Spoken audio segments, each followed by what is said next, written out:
about Sting and WWE.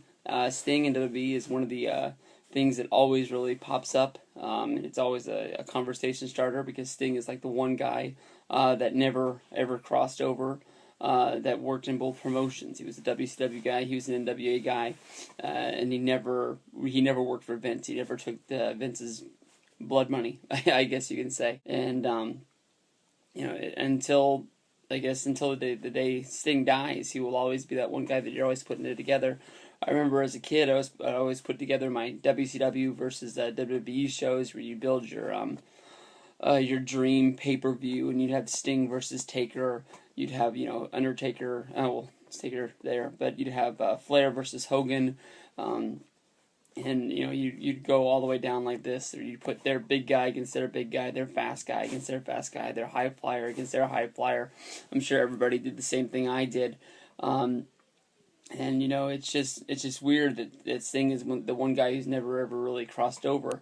They talked about, was it anything on that last Nitro that WWE ran? The agents and the writers and the people like that, they still got to, put together their show the same way they still wanted to. The only thing that WWE came to him and said, this is what I want you to do, is they put the belt on Booker instead of Scott Steiner. That was the only oversight they did over the whole show. They just wanted to make sure that Booker T was the champion. For the one thing is, I think they wanted Scott Steiner. They just didn't want Scott Steiner to be the champion is the one thing that I could do, but that is the one time that the WWE production team shot the whole show and put together the edits and everything. I'm sure they just really wanted it to work together when they did the simultaneously casting where they were showing WWE on WCW and vice versa when Vince McMahon and William Regal were popping up throughout the show, and especially at the end when they did the reveal with Shane McMahon coming out. It just, I don't really know. I mean, I would love for the day that Sting actually came in. I'm really concerned with the fact that, the whole Observer, I just really feel like I don't want to say like there's a grudge or that he hates the guy, but I honestly just hate the way every time Meltzer talks about Sting, it is just in this totally negative vibe. They always, bring up that he's not Observer Hall of Fame worthy, and it is his own Hall of Fame. It's not like the WWE Hall of Fame. They put everybody in. It is voted in, but every year before they do the voting, they always do the radio show, and he goes over all the guys that are going in, and it's just like this 15 to 20 minutes every year just dogging on Sting. Sting is nowhere near one of my favorite guys. I respect the guy. I can say that I like the guy, but he's nowhere near my top favorite guys at all. I've just never really gotten into him. Maybe I liked him more when I was a kid, when he was doing the whole, gimmick with the surfer hair, and he would paint his face up. Honestly, when he went to the Crow Sting gimmick, to me, he's just been running on repeats ever since 96, 97, and just everything, honestly, seems the same, and I just don't get it. And then when he did Wolfpack Sting, which a lot of people love the Wolfpack, look, Kevin Nash at the time was one of my favorite guys in the world. I thought he was more over than anything else in the world. I thought he was one of the coolest dudes in the world. But Sting, to me, just looked like he was just on... he looked like to me like he was on vacation. Like, yeah, he was there, he was working, but it didn't seem like he had a care in the world about what was going on. And when he went back to the Crow gimmick after that, I could sort of get into him again, but not to the full extent. It's just like, I just never really got it. But to me, the big knock on Sting that Dave always gets him is that he, the 2 times WCW gave him the belts and made him the guy, he fell on his face and he wasn't able to carry the load of the company. One was in the 90s when he beat Flair, which I don't really know how much you really could have grown the NWA at that time when Sting got the title for the first time. It was at its peak. You can't really look at the guy for not being able to grow it anymore because WWF at the time was just too strong, and anywhere they were going to try to run and try to grow, WWF was going to have more money on top of it to squash it. NWA was a great promotion, but their ceiling was only so high when Vince had, empty pockets at the time. He had Hogan making, tons and tons of money. I mean, basically all they had to do was just show Hogan anywhere, and you're going to draw a full house without any build or anything like that. This is how over Hogan was at the time. And then when you got, the time when they had Sting be the guy, they went on the year-long build, and he beat Hogan. They say that it fell flat. Really, all there was that watered-down NWO for Sting to go against. I mean, once he beat Hogan, they didn't really have anybody built up to the point where you could put Sting against each other. They did Sting versus Hogan until there was nobody else, and they had to put the belt back on Hogan because Goldberg was nowhere near ready to compete at main event status for anybody who's going to care about. So, I mean, that was WCW's fault. That wasn't Sting's fault for not having somebody for him to compete against.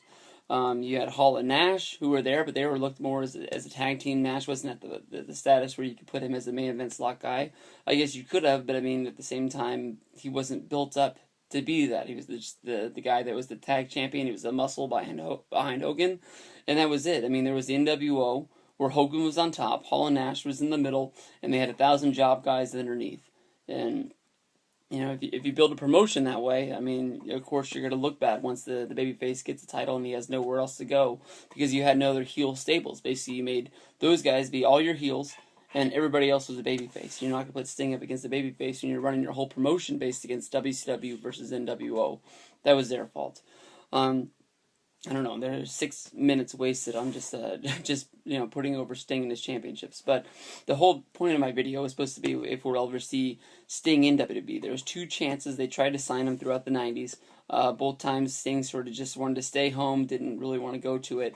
But then there was a day that WCW closed, and Sting was one of those guys that held out, and he honestly was at the point where he thought his career was over. He did those few Australian shows, which is called WrestleMania All-Stars, where him and Luger were the champions.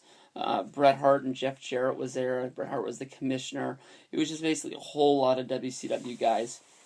And Sting went over there, basically just to make a little bit of money, work a short amount of dates all at one time, where they filmed a whole bunch of pay-per-views that were going to be stringed over some time, and he could go home and spend time with his kids.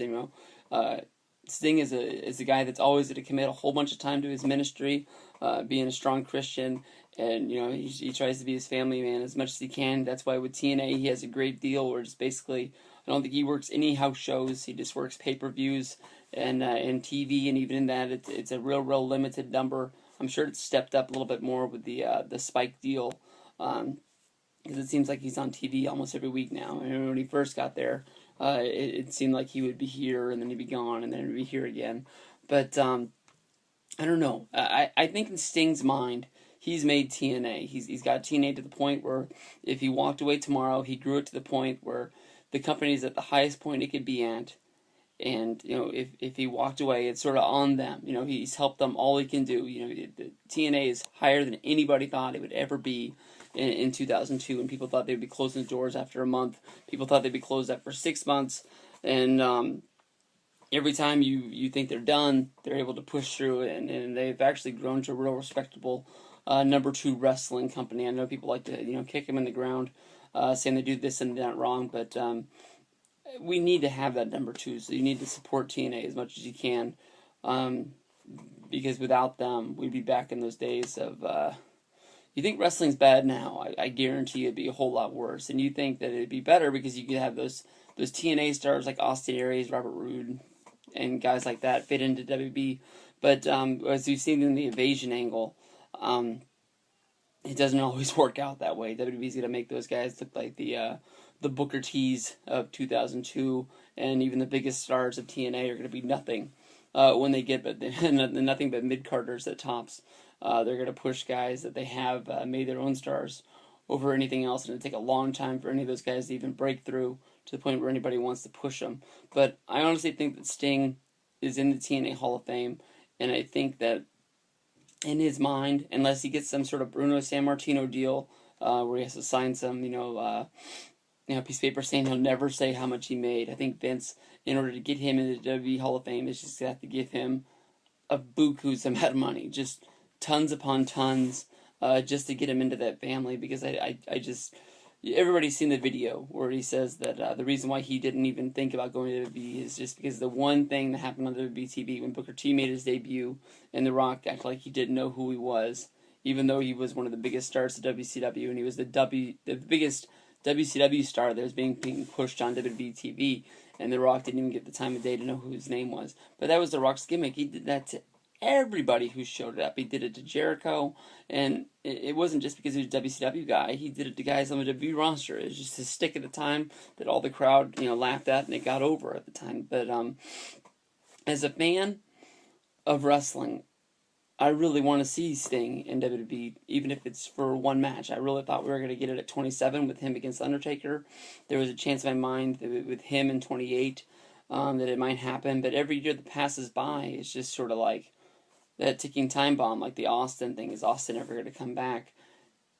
Even though you really want to see it, we're getting to the point where, what is Sting going to be able to offer? What's Undertaker going to be offer? Is this match really going to be more of a letdown, like a Lesnar versus Goldberg for a WrestleMania than it is for anything else? Are they going to be able to use as many smoke and mirrors to make this look good?